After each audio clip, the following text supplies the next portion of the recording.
What is going on YouTube? Dr. Way here. Another video trying to stay consistent. And this video basically comes after Mighty Governor and a couple other events that I think really illustrate exactly what I want to portray through this video, which is like I'm just gonna show it to you like this. Where's individual power? So I'm number 41, for individual power. So I'm not a weak ass dude. I'm not. But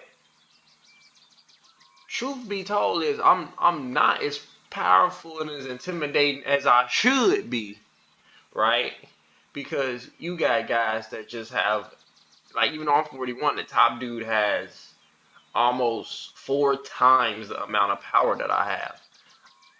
I'll get wrecked by him. I'll get wrecked by our alliance leader. I get wrecked by Gotham every fucking day, right? I don't stop getting wrecked until I can get somebody like down here. I could probably fight number 16 if I had certain characters. You know, I can't fight anybody that's, especially if a lot of their power is troops. These guys that's in the top, their troops and commanders are a lot stronger. That type of power is a lot stronger. That when you look in the top 20, shit, the top 100, they're training troops because they know what it is. So when you got people that's out here that's just gonna outright do more damage to you, you can clearly see here. Um, there's tons of people, and it might be easier to show this in the alliance thing. There's tons of people, and I spend money too, granted, and I would consider myself a medium spender, but there's a lot of people in here. What's the easiest way? That are big spenders, right? So it makes I'm never gonna do more damage than Limit. Never gonna do more damage than Gotham, Levy, Smash Tatoes, Grandma King. Uh, I would like to say that I think me and MB are about on the same level. Like me and him fighting Sunset Canyon back and forth. I win sometimes. He almost wins others. I love MB, UK guy. Me and him battle it out in Sunset Canyon all the time. I'm around his level, but once you get to the top five, that's sorry, those are heavy hitters. Oh, those are hitters, right?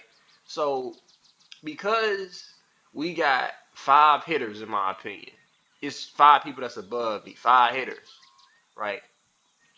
That basically dictates what type of characters that I should be throwing out on a battlefield, especially in a team setting, right?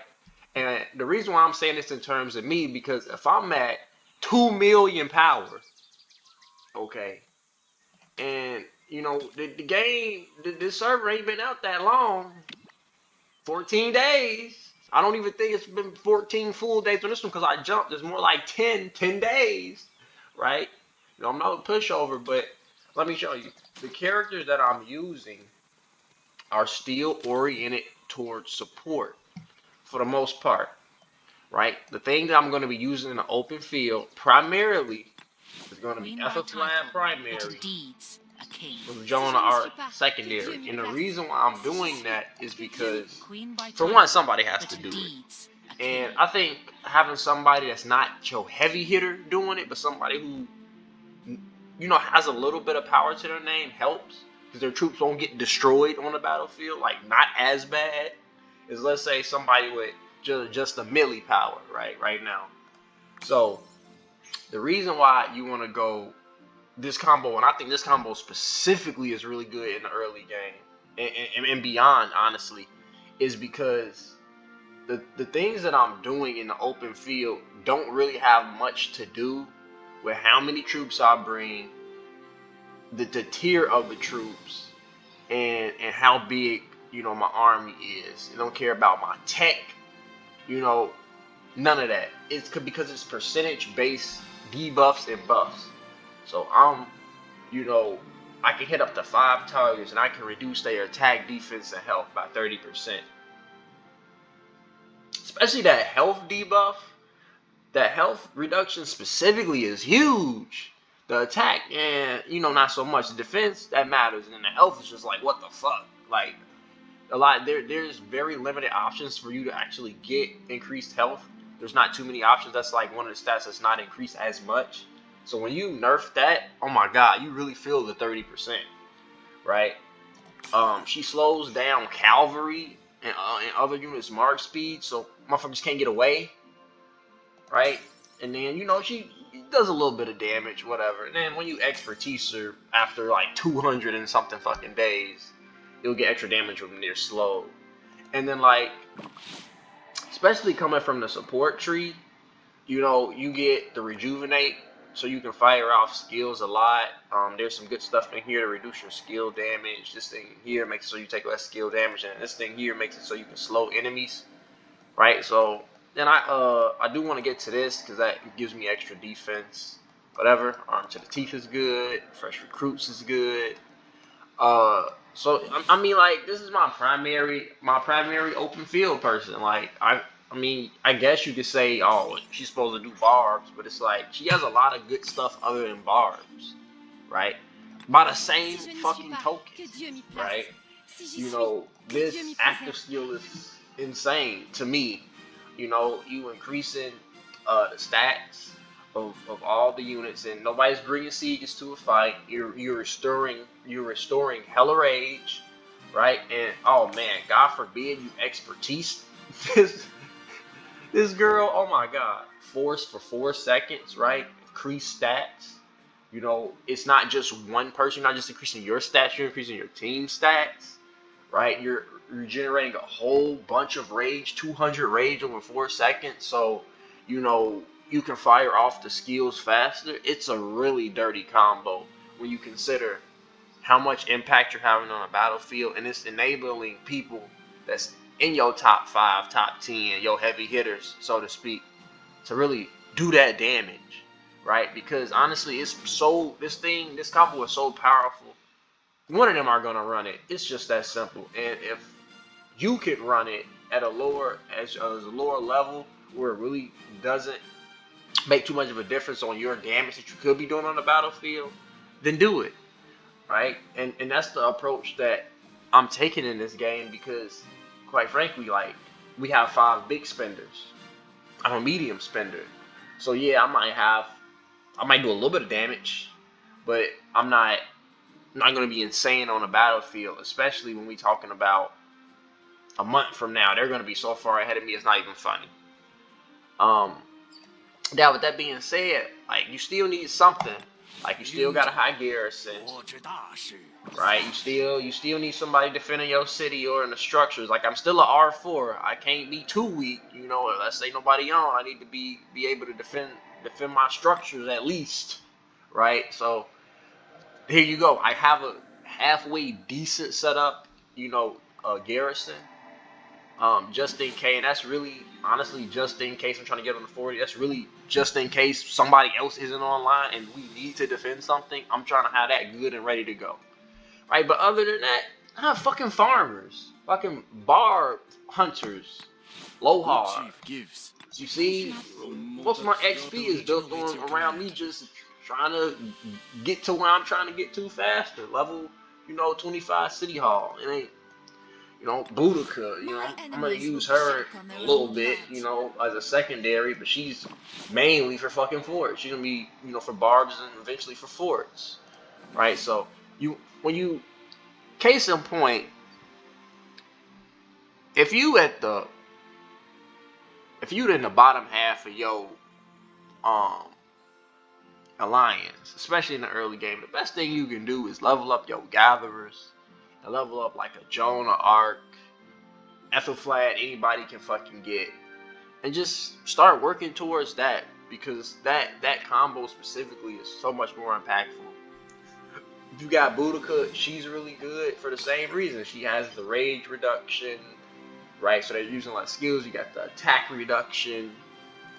Has some healing. Look, it has a chance to increase her damage.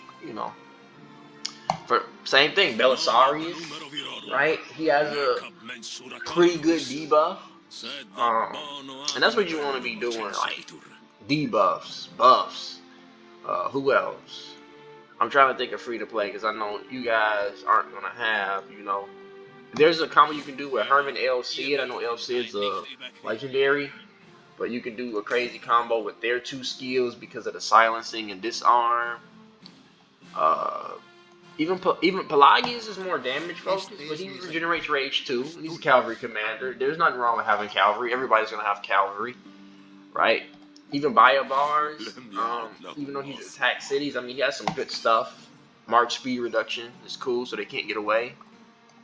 Uji Mundak has a debuff, a defense reduction.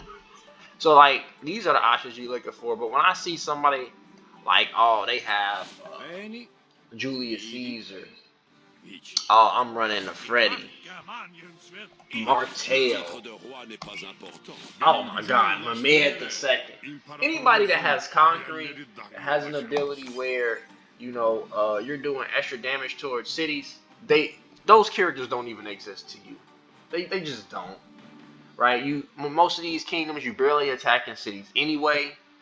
When you do attack a city, it's gonna be one of your top 5 heavy hitters. It's never gonna be the number 20 guy trying to attack somebody's city. You don't probably even spend enough money to get these characters to a place where you could attack somebody's city. Scratch out all these conquering commanders. These dudes just don't exist to you. They just don't. Right? I like Minamoto. You can do 5511 and do some work with him on the battlefield. Now, here's another thing that is about staying in your lane. This is gonna be a long one. You gotta stay in your spending lane. So, right, there's events. Some events you just complete the rewards. For example, Holy Conqueror. Nobody's competing. You just do the fucking Guardians, get the rewards. Victorious Heart, you just train up your troops, get the fucking rewards. Okay? But then you got these other events. Like, where is it? The Mightiest Governor. Okay, so I'm about to actually pull up. I took a screenshot. Should be able to pull it up like this because I didn't have time to make the video because my baby was acting up. And the thing went away. Not that. I think I click on my. Okay, here we go. Yeah. Okay. So, Mightiest fucking Governor, right? And I competed in this just to see how far I could get. I really wanted to push myself. This is something even as a medium spender, I wouldn't participate in frequently. There's going to be maybe 2 or 3 Mighty Governors I actually try to get top 10 in. And that's when Constantine comes out. And I really would like to get some Martel sculptures. Some. If I can get like 50 sculptures over the course of those Mighty Governors, but I don't have that type of power to really wallet power. I'm not a wallet warrior in that way, right? I have a baby. I can't be spending hundreds of dollars on the fucking phone. It's just not gonna work, right? Maybe before the baby, maybe, but my wife will still be pissed. Okay, so the thing is, I didn't even really do that bad. I really didn't. Like, I was ranked 7 for the first, 26 signed up. Kill Event kind of screwed me over because of the nature of, like, they were really strict with the rules and people were cheating, and we're not gonna get into that. So the last one was a little bullshit, but whatever. I still placed 27th. If I'm the 27th mightiest governor, so to speak.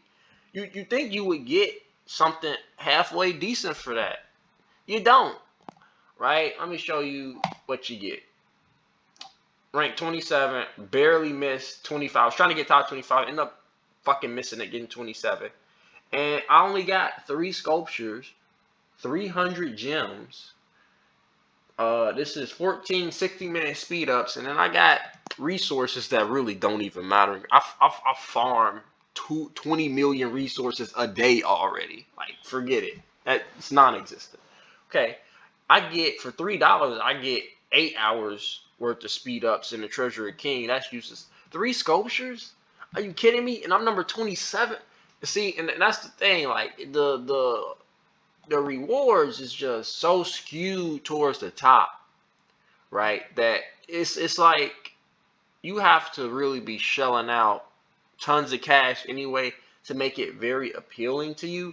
Now, I have seen some people where they save up speed ups and everything for like months, don't touch none of their speed ups for like months, and then go all in on one mighty governor, right? Like literally blow every resource available to them at that particular time, and that very may well could work. You know, and that's what I'm going to try to do with Constantine, because I spend enough where when Constantine does come, I'll be able to get him. I think at least unlock him, and then I'll try to do like Card King or something to get his first skill maxed. Okay, so this is how I think it should. Ooh, no, I don't want to change it. This is how I think it should be, because the Cleo event seemed more reasonable to me. So the top dude got 100 sculptures, right? Number one. Number two got like 80. Number three got 60. So if you were 11 through 20, 30 sculptures, that seems reasonable to me. If I'm, and then 21 through 50, 20 sculptures, like, that seems reasonable to me. If I'm in the top, 50 players, I feel like I should be able to unlock the character and at least get one skill up. That makes a little bit of sense to me, right? I don't know why this event has to be as punishing as it is on players that are medium. I think it puts medium spinners in a real tough spot, because they really still can't compete in this event. Only big spinners really can, in my humble opinion, because it's really geared towards the troop training. Gathering doesn't really mean anything in the event, right? The building is okay, fine, but eventually, you run out of building. So it's like all about troop training. And those VIP levels, like, are gonna highly favor that troop training. You get the VIP 10 or some shit, you get like more troop training. So it's just like those are advantages that you just don't have, and that combined with you trying to get certain characters just doesn't work. Like, if you don't spend money, you might be able to get 1 5 5 1 1 legendary relatively soon, depending on how good you are of a player. You got in lines, you doing Arc of Osiris, y'all winning events, these alliance events, getting little stuff here and there. Give your account 200 days, you might have a 5 1 1 1 something. Say you're just a Wheel of Fortune, you might get 5 1 1 1, 5 5 1 1, something like that. But just use epics. I'm getting like 4 epic sculptures per day, universals. I mean, I can do a lot with that. Like, there's a lot of great options. Like I said, Sun Tzu, Joan of Arc, Ethelflad is a free legendary. You can only get her in the expedition shop. Boudica, Belisarius. Those types of guys are gonna be your go-to. So I would honestly stick with fucking those, right? You just gotta stay in your spending lane, because there's certain characters that just they're not made for you. Again, I cannot stress this enough. Right? No Caesar, no Freddy, no Mehmed. For the same reason, like, as much as I love Charles Martel, he's my favorite character in the game. He really is. But I cannot, because he's about tanking and doing damage. Gotham already has a better Martel than I ever will, and he has better tech. He's gonna be our tank. It's as simple as fucking that. There's no reason for me to try to, and I have some sculptures, right? I do, but it's just like I can get them 5 1 1 1, and then work on that second skill, But honestly, I'm just rating on Alexander the Great, because that makes more sense. The fact that I'm, giving shields to people, and I think that's a good character for me.